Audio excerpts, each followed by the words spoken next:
Bonjour. En ce dimanche, il fait bon se recentrer sur l'essentiel. Aimer Dieu, aimer de mille et une manières les personnes croisées sur notre route. Accueillons comme don divin la parole de Jésus. Elle nous aide à ne jamais perdre de vue le commandement de l'amour. La célébration aujourd'hui nous invite également, pour notre paroisse, à raviver notre espérance face à la réalité mystérieuse de la mort, tout en priant pour nos frères et sœurs défunts. Elle rappelle la résurrection de Jésus et la certitude de notre propre triomphe sur le péché et la mort, dès maintenant et pour l'éternité. Bienvenue à tous les membres de la communauté, aux parents et aux amis qui ont perdu un être cher cette année. Célébrons ensemble dans la foi et l'espérance. Levons-nous.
Bonjour, ce matin à l'éveil religieux, on va parler aussi d'essentiel et on va faire un jeu sans règlement.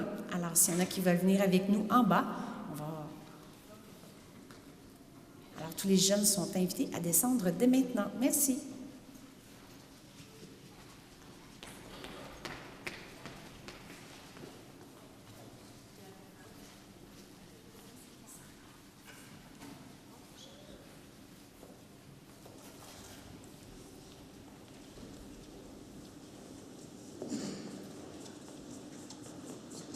Au nom du Père et du Fils et du Saint-Esprit, que le Dieu unique, Père, Fils et Esprit, source de tout amour, soit toujours avec vous. Jésus sauve toute personne qui accepte son aide pour se rapprocher de lui. Tournons-nous vers lui pour implorer la miséricorde divine. Seigneur Jésus, tu nous proposes un amour qui nous mène vers le royaume de Dieu. Prends pitié de nous. Ô Christ, ton amour mobilise notre cœur, notre âme, notre esprit et notre force. Prends pitié de nous. Seigneur, tu graves tes paroles dans nos cœurs pour notre bonheur et notre sérénité. Prends pitié de nous. Que Dieu Tout-Puissant nous manifeste son amour en nous faisant miséricorde, qui nous pardonne nos péchés et nous conduise vers la vie éternelle.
Seigneur.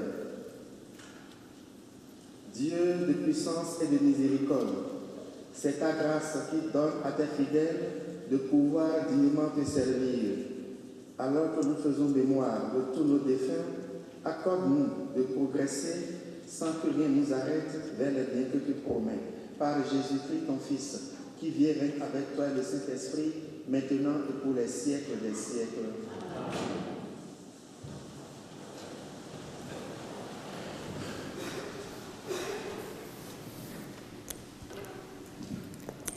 Lecture du livre du Deutéronome.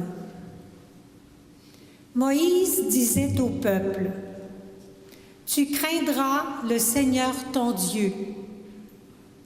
Tous les jours de ta vie, toi, ainsi que ton fils et le fils de ton fils, tu observeras tous ces décrets et ces commandements que je te prescris aujourd'hui.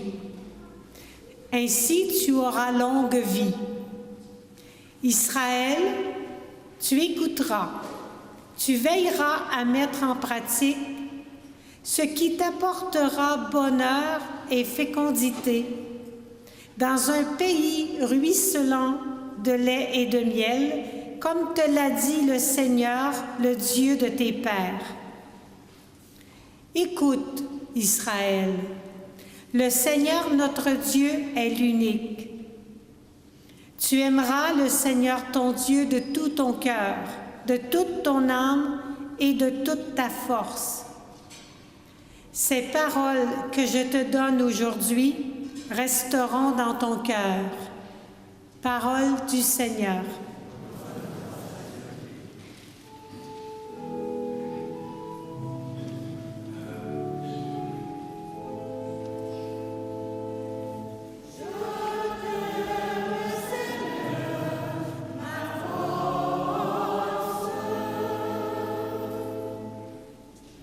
Je t'aime, Seigneur, ma force, Seigneur, mon roc, ma forteresse, Dieu, mon libérateur, le rocher qui m'abrite, mon bouclier, mon phare, mon arme de victoire.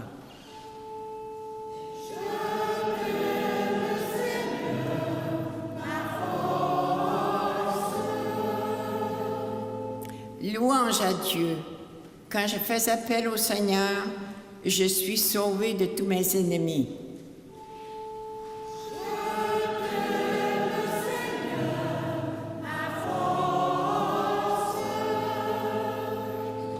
Vive le Seigneur, béni soit mon rocher. Qu'il triomphe le Dieu de ma victoire. Il donne à son roi de grandes victoires. Il se montre fidèle à son Messie.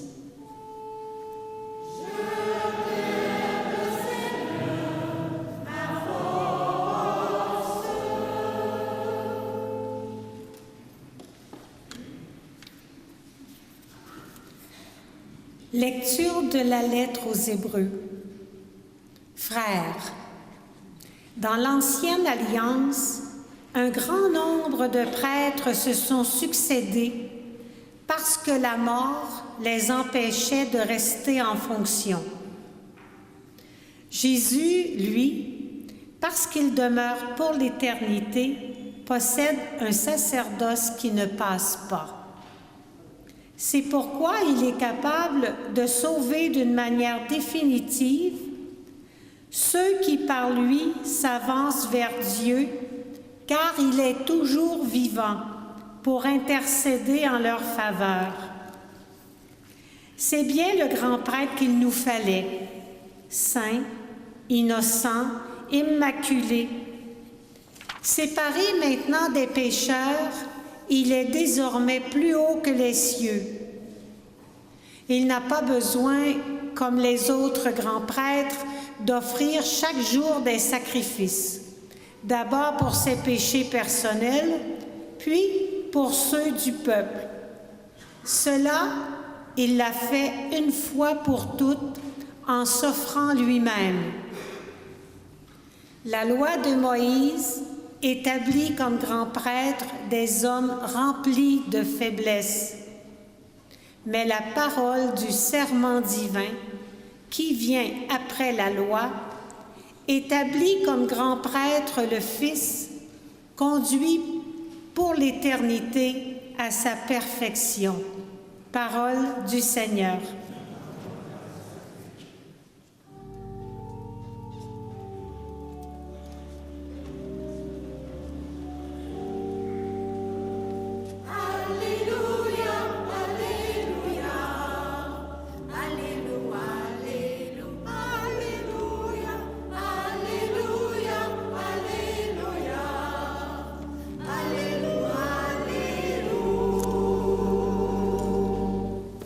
Si quelqu'un m'aime, il gardera ma parole, dit le Seigneur. Mon Père l'aimera et nous viendrons vers lui.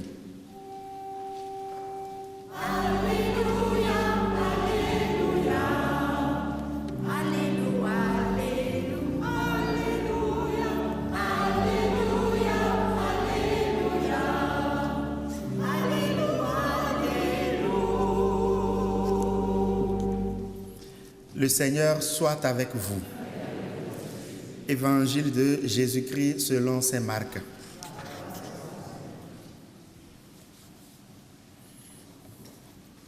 En ce temps-là, un scribe s'avança vers Jésus pour lui demander « Quel est le premier de tous les commandements ?» Jésus lui fit cette réponse « Voici le premier. Écoute, Israël, le Seigneur notre Dieu est l'unique Seigneur. Tu aimeras le Seigneur ton Dieu de tout ton cœur, de toute ton âme, de tout ton esprit et de toute ta force. Et voici le second. Tu aimeras ton prochain comme toi-même. Il n'y a pas de commandement plus grand que cela. » Le scribe reprit. « Fort bien, maître, tu as dit vrai. Dieu est l'unique et il n'y en a pas d'autre que lui. L'aimer de tout son cœur, de toute son intelligence, de toute sa force, et aimer son prochain comme soi-même vaut mieux que toute offrande d'holocauste et de sacrifice. » Jésus, voyant qu'il avait fait une remarque judicieuse, lui dit « Tu n'es pas loin du royaume de Dieu. » Et personne n'osait plus l'interroger. En chantant, acclamons la parole de Dieu.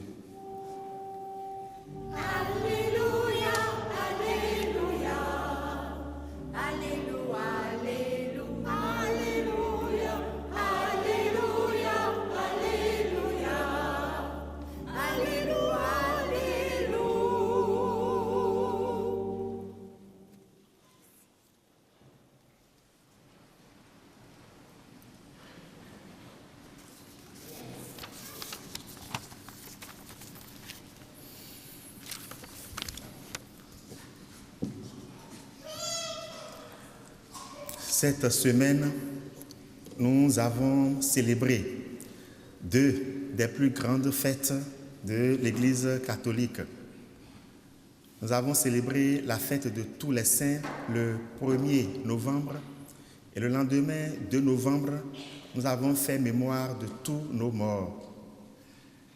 Mais c'est ce week-end que nous avons choisi sur notre paroisse pour prier pour tous nos morts. Je voudrais dire un petit mot sur chacune de ces fêtes et finir par un tout petit mot sur l'évangile du jour. Je pourrais être légèrement un peu plus long que d'habitude, 1 ou 2 minutes de plus. Donc, j'implore déjà votre clémence. Alors, la Toussaint, la fête de tous les saints, nous informe et nous rappelle que Dieu a accordé à tous ses enfants la grâce de la sainteté, à tous sans exception. Et cette grâce de sainteté, nous la réalisons déjà sur cette terre à travers les actes que nous posons. En effet, chaque acte que nous posons sur la terre retentit dans l'éternité. On dit souvent que le linceul n'a pas de poche, pour dire que de cette terre, nous n'allons rien emporter vers le ciel. Alors tout ce que nous allons retrouver au ciel sera le retentissement des actes que nous aurons posés sur la terre. Et étant donné que devant Dieu, qui est toute pureté, qui est 3 fois saint, il n'y aura que des actes positifs, des actes d'amour et de bonté. Alors, l'Église saisit l'occasion de la Toussaint pour nous encourager dans nos œuvres de charité, dans nos œuvres de bonté, dans nos œuvres de bienveillance. Le 2 novembre, nous avons fêté tous nos fidèles défunts. Le christianisme a une très belle tradition lorsqu'il prie pour tous ceux qui nous ont précédés. Ça pourrait être nos parents, nos grands-parents, des amis, des voisins, un collègue du travail, quelqu'un qui nous a fait du bien ou un certain éducateur de qui nous avons beaucoup appris. Nous prions pour tout cela.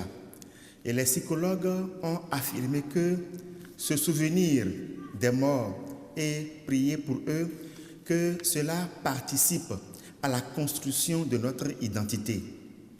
Mais mis à part ce bienfait que soulignent les psychologues et mis à part tous les bienfaits que celui qui prie pour les âmes du purgatoire pourrait recevoir, ceux qui ont fait l'expérience peuvent en témoigner, mis à part tout cela, en tant que chrétien, se souvenir des morts et prier pour eux est une expression de foi, de charité et d'espérance. Une expression de foi parce que ça nous permet d'exprimer notre foi, de croire, que nous croyons que après la mort, il y a une plénitude de vie. Nous l'exprimons comme ça en priant pour les morts. C'est une expression de charité parce que ça nous permet d'aider nos frères et sœurs qui nous ont précédés et qui sont encore en attente d'être béatifiés. Ça nous permet de les aider à hâter le temps de leur béatification. Et ici, je voudrais faire une petite précision. Nous parlons souvent des âmes du purgatoire et de moins en moins, on entend parler du mot purgatoire parce que pour certains, ça choque. Je les comprends. Si nous comprenons le purgatoire comme un temps ou un lieu où Dieu inflige des travaux forcés à faire pour payer le prix de ses péchés, alors si nous prenons le purgatoire dans ce sens, c'est normal que ça nous choque. Mais le purgatoire n'est pas un lieu où Dieu nous inflige un châtiment. Le purgatoire n'est pas une seconde chance que Dieu donne à ceux qui sont destinés à l'enfer. Non. C'est un lieu où on se lave, on se prépare pour rencontrer Dieu. Nous savons tous que nous n'avons pas la chance de mourir tous en odeur de sainteté. Alors lorsque ça arrive, qu'on meurt et qu'on n'est pas en odeur de sainteté, on prend ce temps pour se purifier avant de voir Dieu. Parce que Dieu est esprit, il est toute pureté. Et pour le voir, il faut être tout pur. Alors lorsque nous mourons, qu'on n'est pas tout pur, nous prenons ce temps pour nous laver, pour nous préparer. Alors lorsque nous prions pour nos défunts, nous les aidons à hâter le temps de leur béatification.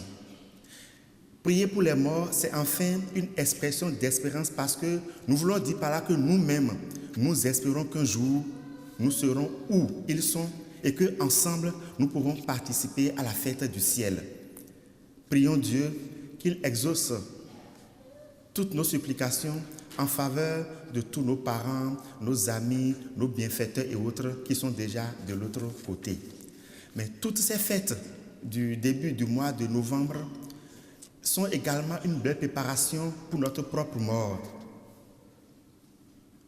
Et les textes que nous entendons à chaque messe, à chaque dimanche, ont le même objectif, c'est-à-dire nous préparer pour le dernier rendez-vous avec Dieu.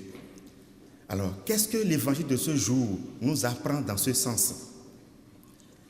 Dans plusieurs passages de l'évangile, nous avons vu des gens poser des questions à Jésus. Et Jésus saisit toujours ces occasions pour donner un enseignement, donner un éclaircissement, donner son point de vue sur une question ou une autre. Mais tous ceux qui l'approchent ne sont pas toujours bien intentionnés. Il y a des gens qui ont de la perversité dans le cœur. Il y a des gens qui sont mal intentionnés, comme ce scribe qui cherchait à piéger Jésus. Mais Jésus lui a fait quand même une réponse dans laquelle nous pouvons trouver tellement d'enseignements. Je voudrais juste revenir sur un point de la réponse de Jésus. Jésus lui dit, tu n'es pas loin du royaume des cieux. Et on dit qu'après ça, plus personne n'a osé l'interroger. Et lui non plus, il n'a plus rien dit. Je pense que c'est là que le scribe a payé pour sa fermeture d'esprit. C'est là où il a payé pour la perversité de son cœur. Parce qu'il n'était pas venu pour se faire enseigner. Non. Il n'est pas venu avec une ouverture d'esprit pour accueillir ce qu'on va lui donner. Il se croit déjà tout savoir. Et on sait qu'il sait tout. Parce que tout juif, à partir de l'âge de 12 ans, reçoit l'enseignement sur le Shema Israël. Écoute, Israël, ils connaissent tout ça. Et on sait qu'il le sait. Alors il veut montrer à Jésus qu'il sait. Et c'est lui qui note Jésus, qui note la réponse de Jésus. Alors, Jésus ne lui a plus rien appris. Souvenons-nous très bien que pour le jeune homme riche qui était venu voir Jésus, Jésus a dit, ah, tu fais très bien, etc. Mais il te manque une chose. Et comme il est venu avec un esprit d'ouverture, Jésus lui a montré ce qui lui manquait. Mais ici on dit, tu n'es pas loin du royaume des cieux. Et il ne lui a pas dit ce qu'il lui faut faire pour être maintenant dans le royaume des cieux. Il ne lui a pas dit parce qu'il était fermé d'esprit. Mais ailleurs, Jésus va préciser ce qu'on doit faire pour être dans le royaume des cieux. Il l'a fait ailleurs, peut-être pas pour ce scribe, mais pour nous. Et je voudrais relever ici un peu 2 points. Lorsque Jésus dit, il ne suffit pas de dire Seigneur, Seigneur, pour aller dans le royaume des cieux, mais fais la volonté de mon Père, ça répond un peu à la suite de ce qu'il a dit au scribe. Il ne suffit pas de connaître la Bible, de connaître par cœur des passages de la Bible. Il ne suffit pas d'avoir étudié pendant des années la Bible et de l'avoir enseignée. Il suffit de la mettre en pratique. Et c'est ça qui nous met dans le royaume de Dieu. Lorsque nous connaissons bien la Bible, on n'est pas loin. Mais si on veut être dedans, alors il faut pratiquer. Et puis Jésus dit, quelque part, il dit, tu n'es pas loin du royaume des cieux. Et ailleurs, il a complété comment on peut être dans le royaume des cieux. Remarquez bien, le juif en question, il maîtrise la loi de Moïse. La loi de Moïse dit quoi? Aime ton prochain comme toi-même. Mais Jésus sait que l'être humain est limité. Et comme nous sommes limités, notre amour également est limité. C'est pourquoi il ne donne plus la personne humaine comme la mesure de l'amour. Il se donne lui-même, lui qui nous a aimés jusqu'au don total de sa vie. Aimez-vous les uns les autres comme je vous ai aimés. Ce n'est plus aime ton prochain comme toi-même, c'est aimez-vous comme moi je vous ai aimé. Alors il se donne comme la mesure de l'amour. Vous voyez, la question de l'amour est une question identitaire pour le chrétien. Comme j'aime à me le dire moi-même, c'est aimer ou périr. Aimer ou périr, c'est la devise de tout chrétien. On n'a pas le choix. On n'a pas le choix. Ou nous aimons ou nous périssons. Alors, pour conclure, je ne sais pas si vous êtes rendu compte que nous venons ainsi de toucher aux 3 composantes de l'Église. L'Église, ce n'est pas seulement nous qui sommes là, nous qui sommes sur la terre. L'Église, c'est également ceux de l'Église triomphante, c'est-à-dire les saints, et ceux qui sont en attente d'aller au ciel. Tout cela constitue l'Église. Alors, un jour, un paroissien m'a posé une question que je voudrais partager avec vous, et je vais finir par là.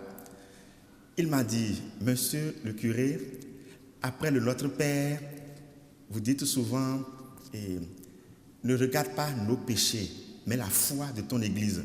Et il dit, avec tout ce qui se passe dans l'Église aujourd'hui, est-ce qu'on peut encore oser parler de la foi de l'Église? Est-ce qu'on peut encore oser parler de la sainteté de l'Église? Je lui ai fait 3 réponses que je voudrais partager avec vous. Premièrement, je lui ai dit, parmi les chrétiens qui sont sur la terre, que tu côtoies, il y a beaucoup qui ont une foi solide. Il y a beaucoup qui essaient de vivre selon leur foi, qui sont presque des saints déjà sur terre. Mais malheureusement, les caméras ne sont pas braquées sur ceux-là. C'est ceux qui font mal, c'est sur ceux-là qu'on braque les caméras. Si bien qu'on ne se rend pas compte de tout ce qui se passe de beau dans l'Église. C'est très important.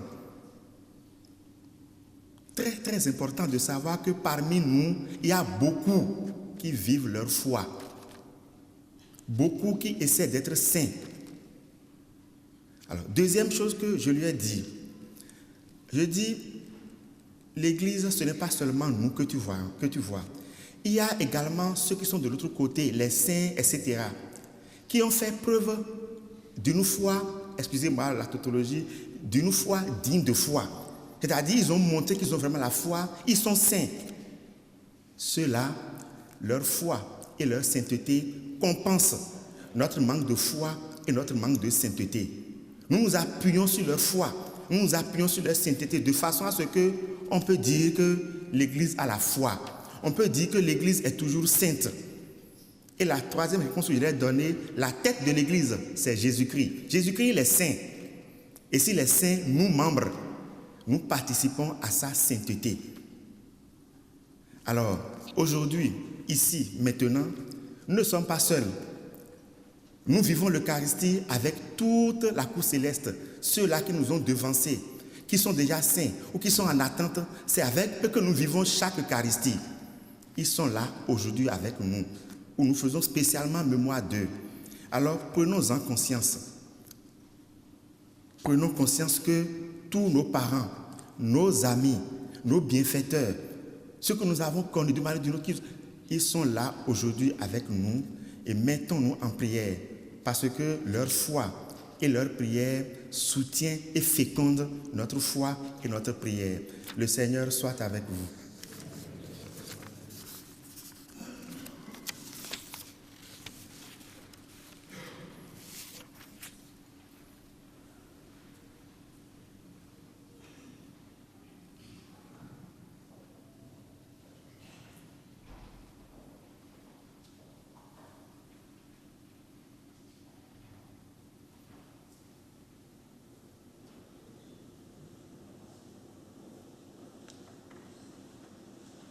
Je crois en Dieu.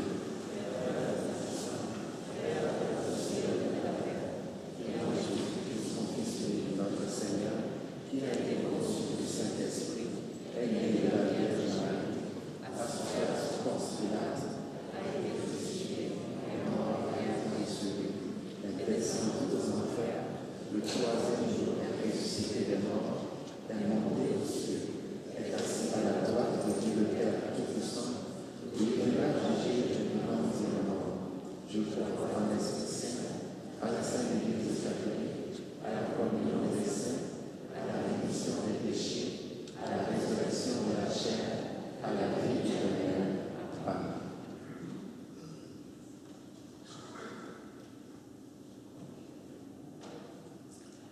Je vous invite à vous asseoir. Entre chacune des prières qui seront formulées au rythme des saisons, nous inviterons les familles qui ont perdu un être cher à se lever. En ce jour où tous ceux et celles qui nous ont quittés sont davantage présents à notre esprit, tournons-nous avec confiance vers celui qui est la source de notre espérance. Les membres des familles dont les personnes sont décédées au printemps sont invités à se lever.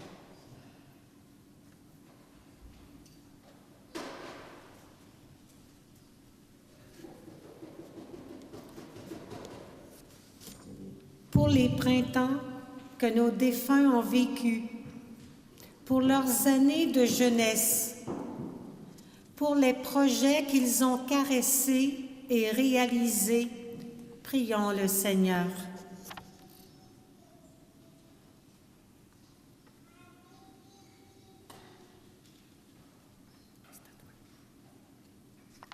Les membres des familles dont les personnes sont décédées à l'été sont invités à se lever.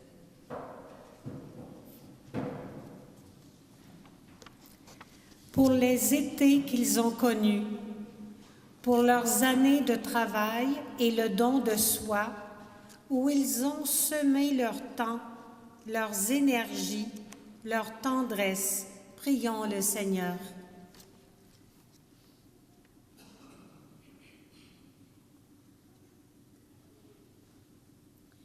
Les membres des familles dont les personnes sont décédées à l'automne sont invités à se lever. Pour les automnes qu'ils ont vécus, pour leur temps de récolte où ils ont moissonné le fruit de leur travail, pour le bonheur qu'ils ont connu avec leurs amis, leurs proches, prions le Seigneur.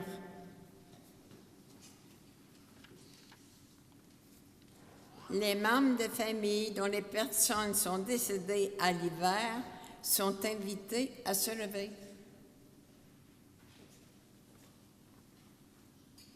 Pour les hivers qu'ils ont traversés, pour leur temps de dépouillement et d'épreuve, où mystérieusement une autre saison de vie se préparait. Seigneur, nous te prions. Pour la 5e saison, nous invitons tout le monde à se lever.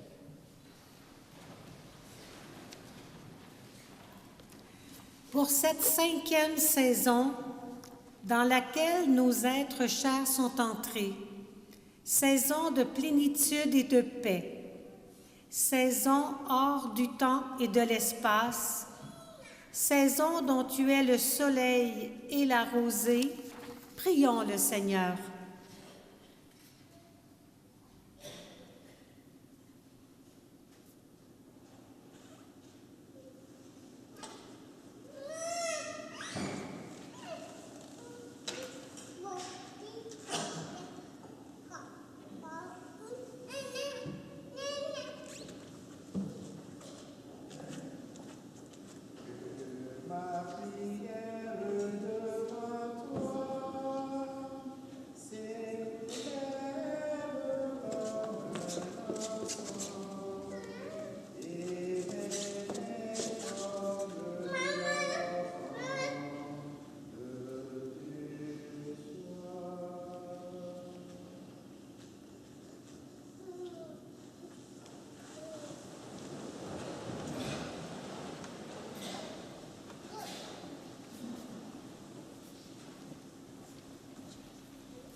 Prions ensemble au moment d'offrir le sacrifice de toute l'Église.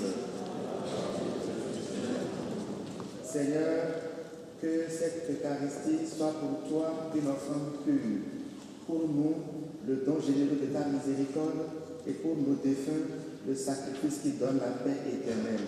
Par Jésus le Christ notre Seigneur. Le Seigneur soit avec vous. Élevons notre cœur. Grâce au Seigneur notre Dieu.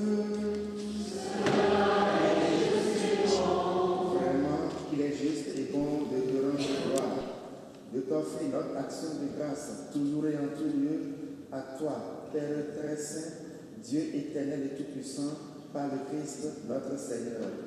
Lui seul, en acceptant la mort, nous arrache à la loi de la mort. Lui seul, en donnant sa vie, nous fait vivre éternellement pour toi. Avec tous les saints du ciel, nous pouvons dès maintenant te rendre grâce en chantant d'une seule voix.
Toi qui es vraiment saint, toi qui es la source de toute sainteté, Seigneur, nous te prions. Sanctifie ces offrandes en répandant sur elles ton esprit, qu'elles deviennent pour nous le corps et le sang de Jésus le Christ, notre Seigneur. Au moment d'être livré et d'entrer librement dans sa passion, il prit le pain, il rendit grâce, il le rompit et le donna à ses disciples en disant: prenez et mangez-en tous, ceci est mon corps livré pour vous.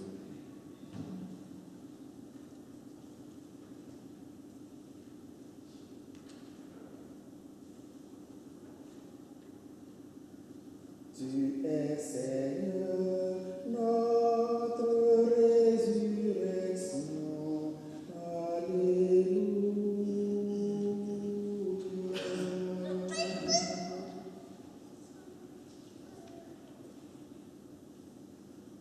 De même, à la fin du repas, il prit la coupe, de nouveau le rendit grâce et la donna à ses disciples en disant: prenez et buvez-en tous, car ceci est la coupe de mon sang, le sang de l'alliance nouvelle éternelle, qui sera versé pour vous et pour la multitude en rémission des péchés. Vous ferez cela en mémoire de moi.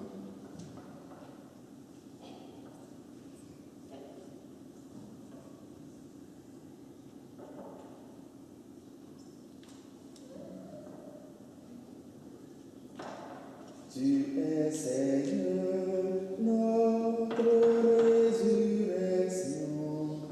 Alléluia.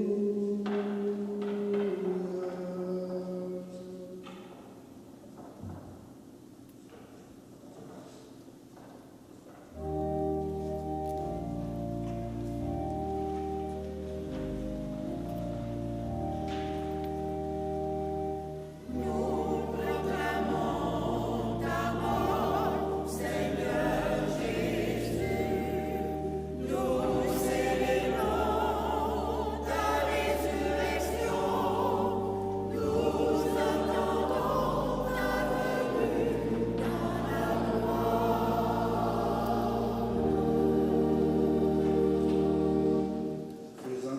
mémoire de la mort de ton Fils et sa résurrection, nous t'offrons, Seigneur, le pain de la vie et la coupe du salut, et nous te rendons grâce car tu nous as choisis pour servir en ta présence. Humblement, nous te demandons qu'en ayant par le corps et au sang du Christ, nous soyons rassemblés par l'Esprit Saint en un seul corps. Seigneur, souviens-toi de ton Église répandue à travers le monde. Fais-la grandir dans toute charité avec le pape François, notre évêque Noël et tous ceux qui ont la charge de ton peuple. Souviens-toi de nos frères et sœurs qui sont morts dans la paix du Christ, en particulier de Paulette Pigeon, de Liliane Terrien, de Jean Blair, dont c'est le 13e anniversaire de décès, de Annette Chevrier.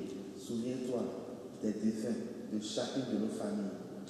Souviens-toi des âmes du purgatoire, surtout les plus délaissés. Reçois-les dans ta lumière auprès de toi. Sur nous tous, enfin, nous implorons ta bonté.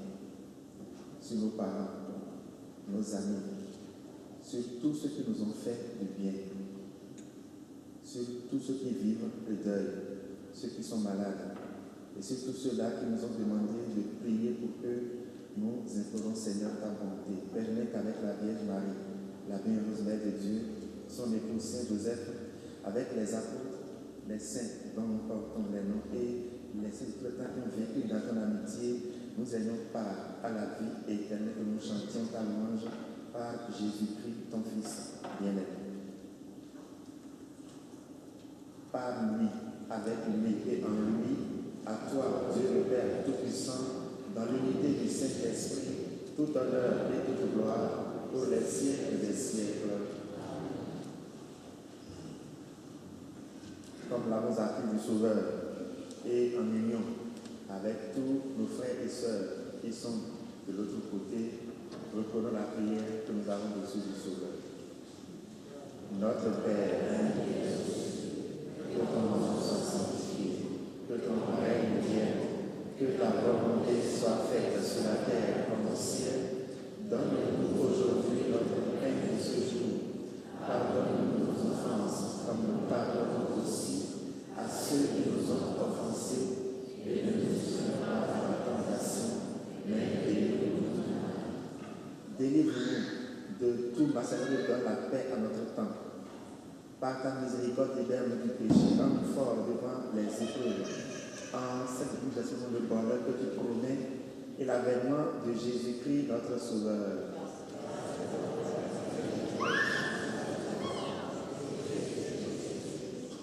Seigneur Jésus-Christ, tu as dit à tes apôtres, je vous laisse la paix, je vous donne ma paix. Ne regarde pas vos péchés, mais la foi de ton Église. Pour que ta volonté s'accomplisse, donne-nous cette paix et conduis-la vers l'unité parfaite, toi qui règnes pour les siècles des siècles. Que la paix du Seigneur soit toujours avec vous. Dans la charité du Christ, donnons-nous un signe de paix.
Heureux sommes-nous d'être invités au repas du Seigneur.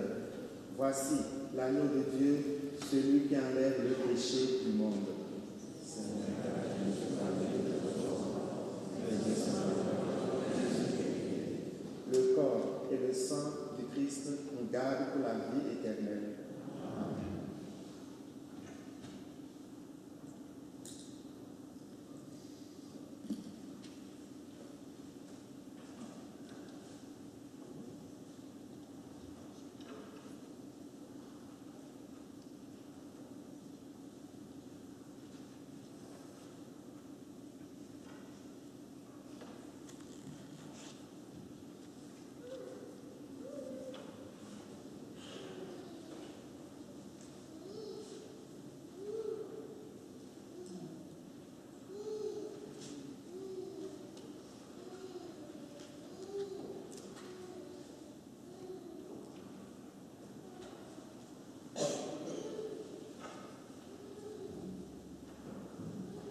Prions encore le Seigneur.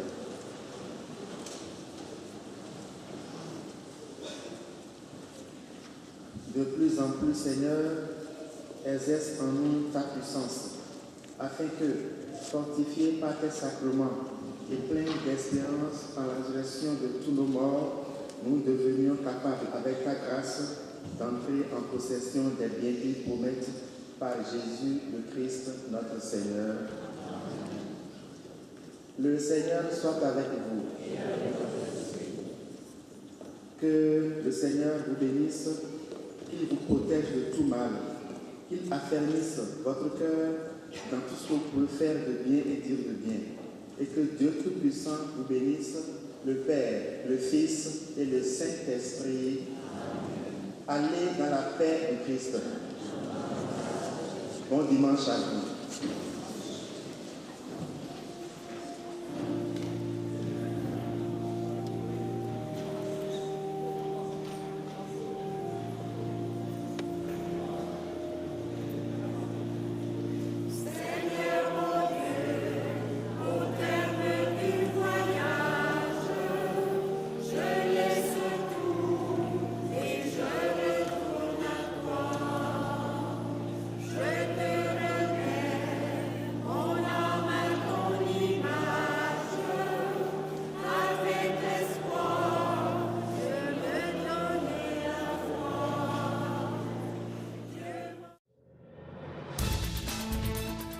Cet automne, redécouvrez C'est sûr.tv avec la nouvelle émission Cuisine-moi, les soirées d'improvisation, les nouvelles en bref, l'émission culturelle Mosaïque, le retour de Une fenêtre sur ma foi et les séances du Conseil à Vaudreuil-Dorion.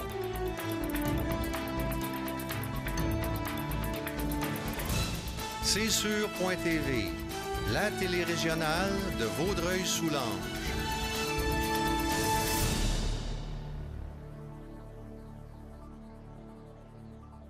Pour nous, aller à l'épicerie, c'est la guerre.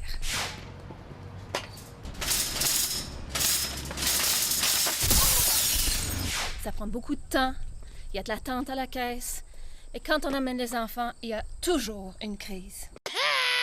Bref, ça pouvait nous prendre tout l'avant-midi de faire l'épicerie.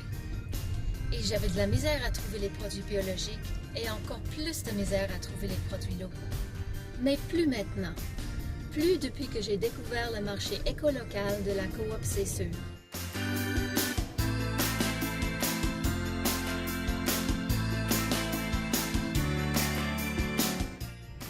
Avec le marché éco-local, la coop C'est sûr privilégie les produits locaux et les produits les plus écologiques possibles. On y trouve tout un éventail de produits écologiques. Des pâtes alimentaires à la pâte à dents, en passant par le pain, la viande, les fruits et légumes frais, et ce, toute l'année. Je choisis les produits dont j'ai besoin en passant ma commande sur Internet, au moment qui me convient. Et du coup, je réduis ma facture d'épicerie.